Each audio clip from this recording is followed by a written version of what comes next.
Welcome back to the Garlic Marketing Show. I'm Garlic here, and today we are going to talk with my good friend Darren Fox from Idea Marketing about what's ways to use your website in 2022 and beyond just a brochure. Because I think a lot of people aren't using their websites to the fullest capability in the right way, and to do all the cool things that you can. And we'll talk a little bit at the beginning about what you absolutely should do.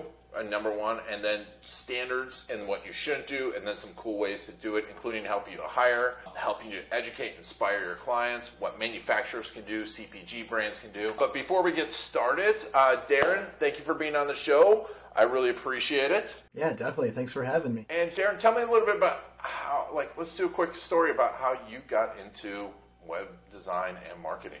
Oh man, okay. I'll do it'll be somewhat short, a little bit long, but just to nerd out a little bit, I really got into web design because of a computer game. So that's really how it all came to be. Because originally I was in school to be an architect, and that's what I wanted to do for a living. So I took all these woodworking classes, drafting classes and everything, and then I started to take a graphic design class. And it really piqued my interest because I was able to do more creative things, because I felt like, within the drafting and the classes I was doing, I was a lot of rules that you had to follow. You weren't able to really express yourself. So I started dabbling in graphic design, and then I was playing this computer game called Age of Empires, and I played with people all over the world and was on a team, and they're like, hey, we need a website for our team. So I was like, well, I'll mess with it. I've been doing all these design things. I want to see if I can do that. So I just started learning how to do HTML,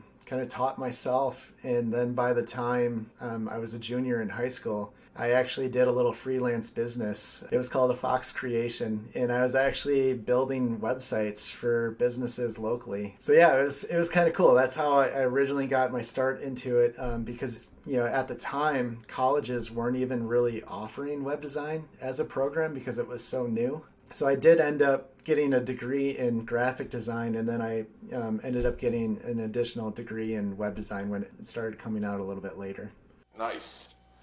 And fast forward, you've worked with a lot of big brands. You've worked with a lot of companies. Tell us a little bit about some of your successes. What some of the people you've worked with, and some of the ways that you've helped their website grow their business. Yeah, definitely. Shout out to our first client, who's still a client today. So after 12 years, the Phil Stefani Signature Restaurant Group, it's a restaurant group out here in Chicago. They're the ones that took a chance on me when I went off on my own and decided to, leave the agency I was at previously and, start on my own. So, they were a big one to help out. And from there, we started to do a lot of work in food and beverage. So as soon as we, or I should say I didn't have anybody with me at that time. I was building websites for Rosebud Restaurant Group, Bridgeford Foods. It's awesome. And then, a few years ago, we picked up Carmex Lip Balm. So they're a client that we work with. And, just recently, we started working with Eagle Family Food brand, which is another, fun project to work on. I always find web design interesting because everyone comes at it different when they come to a developer and designer. They want websites to do a lot of stuff that I think they shouldn't do, and then they don't think about the things that they should do. And it's always this weird conversation. But when it comes to like these bigger brands, what are the standard things that you feel should be happening for a big brand like, say, Carmex, or a manufacturer? What are those things that should be absolutely be on the homepage? User behavior has really changed over the years, and the way people are coming and interacting with websites. Page isn't really a thing anymore, thanks to brands like Amazon. Everybody wants something and they want it right away. So when it comes to home pages, it's really about understanding the intent of the user. What are they really coming to look at to do? So a lot of times it's quick product information. They just want to get in there and get it right away. So a lot of times when you're looking at the home pages, it's all about speed and clarity too. So you want to minimize the amount of things that you're putting out there. You don't want a long scrolling homepage, but you want to give them enough to serve the value of what they're coming for. Because, especially a homepage, you don't don't always know what they're coming in for exactly until they start that journey through the site. And then over time, as you collect that data, it's always important to go back and redefine, the homepage, tweak the layouts and all that too. So for, some of the bigger brands, a lot of the things that we've seen, especially with the way that people are shopping today, is they really want to know the business at a deeper level. It's not just like coming on, here's a brochure of our products, here's our offerings. They actually want to know about the company. They want to know the values. They want to know the culture. So that's something that's kind of unique to, not a lot of big brands do that. It's typically, here's an about page, this is when we started and this is it. So something else that we've started to see that's really cool too is making like interactive timelines or milestones. It's like, here's the things that have happened at our company. Here's what we're proud of. Here's the people behind the brand that are making things possible. So those are like some of the things that, we're seeing brands start to open up more about. They realize, it's probably also influenced from social media that it's like, oh, this is, what the brand stands for and this is how they operate. What do you think are the biggest mistakes that people are making on their homepage? A lot of times it's the people that are creating the content for the website that are too close to it. They're not taking a step back and looking at it from the shoes of their consumers, which I think is a huge mistake. And we see that a lot in, technical industries too, especially manufacturing that has like a lot of engineers. Engineers have a different way of thinking than the rest of the world. They're very analytical, they're very intelligent, then they like data. So that's not the kind of stuff that the, typical user that comes to the website wants to see. So, those are some of the things to look at too. It's a great point because I think too often we let the technicians be the marketers. I think Google suffered from that a lot by letting the technicians design all their products. Yeah, exactly. I think that's the biggest one, and then just too much information. Like they try to put too much out there. And then if you're using any type of data tracking or analytics, you can go in there and look and you can see that you might have like this large 60 to 90 page website, but really there's only like 5 or 6 pages that people go to most often. So it's like sometimes just take away all that extra information because it's creating an issue with the users of like, well, where do I go? What do I click on? What's the next step? So as soon as you start to create that hesitation in the viewer's mind, they tend to just leave the website. When we talk about the next stage of their website journey, what are some of the places that you see people going now, and what are places you see them not going? Yeah, so I always bring this up with everybody, and this is me connecting it back of like getting people onto the website, describing the about, because the about is the most visited page on a website besides the homepage. That's been the case for more than 10 years. Everybody's going in there to see who the company is and what they're doing.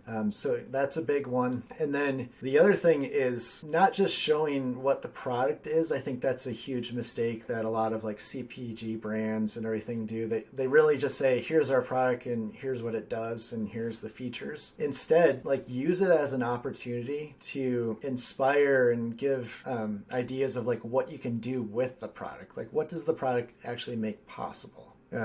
So I think that's like a huge area of opportunity too. I love it. I mean, it comes back to like case stories, right? It's like, what's the result of, not just how it's being used, but what's the result of it? I mean, and Steve Jobs obviously was the expert in it, with, what was it, 5,000 songs in your pocket. Now it's like millions of songs in your pocket, but back then it was 5,000 songs in your pocket. And I think that's a very, very good point because everyone goes so deep on the technicals on their website, but it's not about that. It's about that experience. And can you give an example of someone that has, like, maybe you've done it really well, like, Carmex or anyone like that? A lot of those examples too, I think it also ties back into video too. So the companies, because I think video is, a great way to really showcase those stories. So when you look at some of these manufacturers that have, a behind the scenes look, like there's one of our clients, BW Manufacturing, and they have this great video that's about them to where it's going through, it's showing the facility. You get to see the people that are actually making the products. And not just that, they take it a step further and they also include some of the customers, and the customers kind of share their stories too. So now you're getting this whole picture in just like a 1 to 2 minute video. And now you've got a clear idea of what this company is, what they stand for, and the things that they make possible. Love it. And obviously I didn't pay you to say that, No, you did not. No, but it's true because we want to buy. It comes down to we want to buy from someone, right? We want to buy from people, and now after post-pandemic, we're even more disconnected, and we want to connect more and more to those brands. And I love that example of of showing the people making it, the customers, because it becomes this whole ecosystem that you buy into. We talked about a little bit about educating. What are some of the ways that, how do you intertwine education and inspiration on a website and make sure it's used? Yeah, I mean, a quick one would be for a food and beverage company that has a product is to introduce recipes. It shows, a few different things. It shows, what you can do with the product. They can highlight family values, tie it back to you. It could even be employee favorites. Like this is, that's an idea from the back in the days of like Blockbuster, where it's like, oh, here's the employees' picks of like the best movies to check out and everything. It's like just bringing that back in there and getting all of the team to embrace it, which I think is really cool too. So that's like one way that you can, build some of the inspiration while providing educational materials too. Another one is just FAQ pages. Like they're kind of old. They're still widely used today. And there's different ways that you can use them too. So like I've even seen frequently asked questions like end up in the blog to where you can have that be your question, and then you have all the supporting information that will go behind it. So that way, somebody's not just getting the quick answer. Here's all the details, maybe even like a walkthrough of like, this is what happens, this is what's needed. And we see that a lot actually on the industrial construction side. They're spending a lot of times using their website to provide resources for anybody that's using their products. So there's training videos. It's like, this is the way that you can apply the application, the different steps that are needed. So there's a lot more depth that you can get into. And then the nice thing with doing that a lot of people, tend to overlook is now that becomes a very relevant page for search engines like Google. Not only did you just create some material that's going to help your customer out, you're also probably going to gain new customers that are searching for help with that same problem. I love it because it ties back to the idea that SEO is about user experience. Everyone wants the link building hacked. They want the content hack. They want all the hacks to get number one. But really, when you think, like you said at the top of it, you think about that user, you think about the experience, and you make it amazing. Google's going to reward you. I mean, it's as simple as that. And so, speaking of manufacturers, because I've seen manufacturing websites, and most of them are horrible. How can manufacturers, like people that are in old school design mindsets, bring their websites into the future and then also use them not only to grow their business but inspire and use them in different ways? So yeah, a little loaded, but I'll cover the key ones. So it is hard because they're kind of stuck in the mentality that the marketing is all done through conferences and trade shows and don't fully see digital as being a tool that can really aid their business. So a lot of them are still going through traditional channels of like distributors and everything, but a lot of that is still under lock and key. They don't like to reveal who their distributors are or what they're doing. But some of the newer manufacturers that are growing today have realized that they see growth by embracing that and highlighting the people that are actually selling their products. So they do things like distributor locator maps where you can plug in a zip code and find the nearest distributor to you, or use it as a way to say, here's the different distribution that we do. If you fit this profile, we'd love to set up a conversation to see how you could become a distributor. So that's like another huge missed opportunity that you almost never see on manufacturing websites. Another big one that's critical not just for manufacturing but for all businesses is using the website to help HR. Hiring talented people is a huge problem for everybody. So there's ways that your HR department can go onto the website and show the benefits of working at the company. Here's the jobs that we have open and available,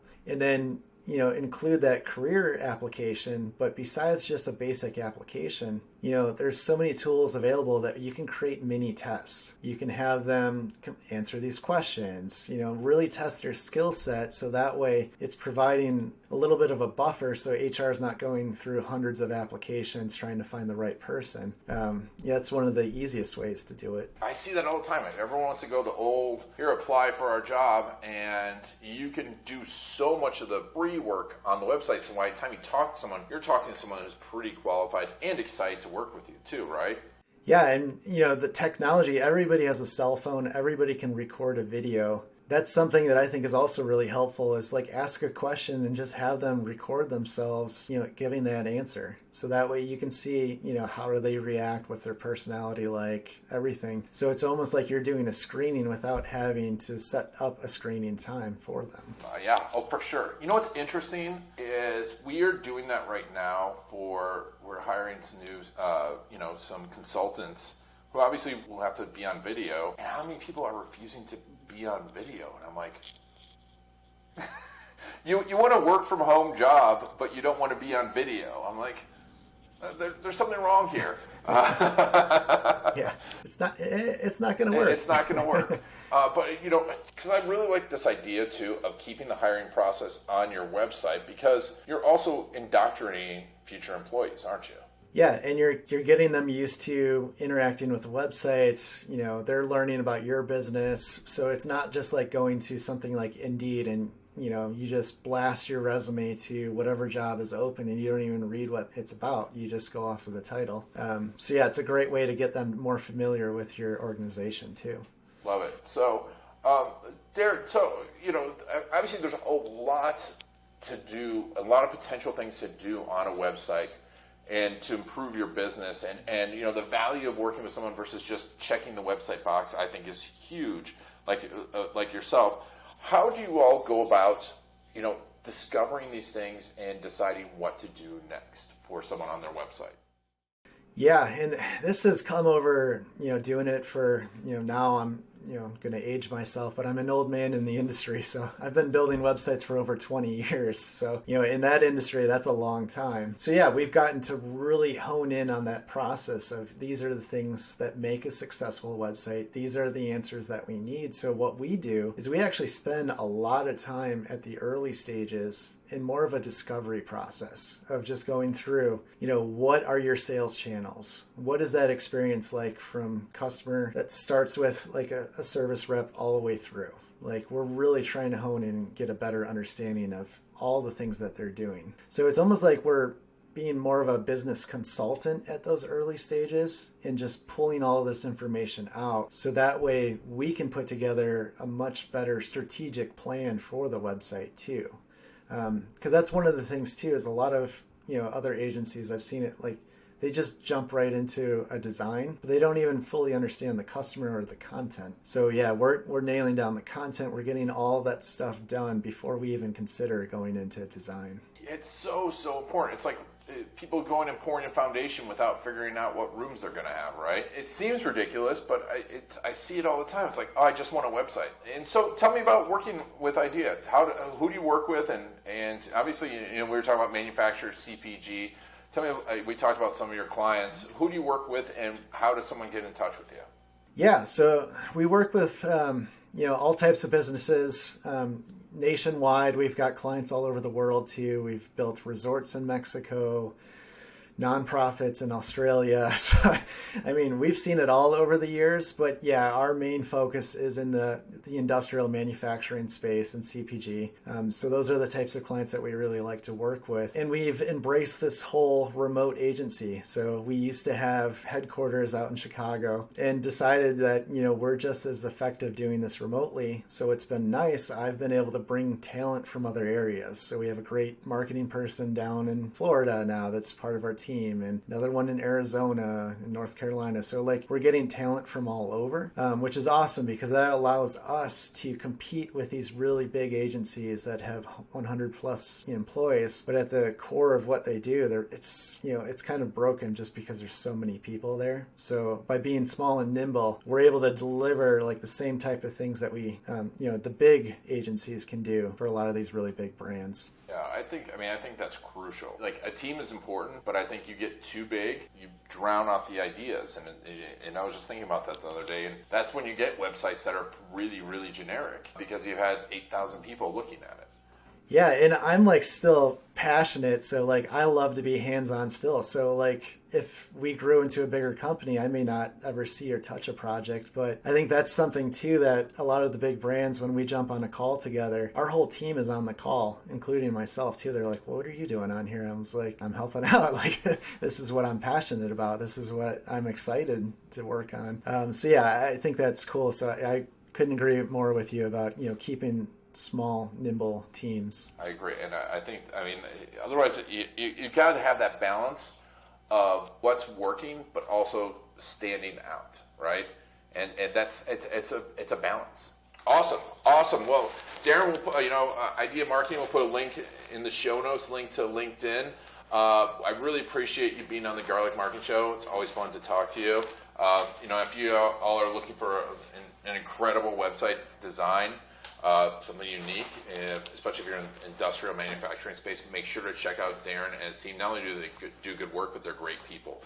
Darren, thanks so much for being on the show. Yeah, thanks for having me. It's a pleasure talking to you again. And thank you all for taking Darren and I on your journey. This has been On Garlic and the Garlic Marketing Show.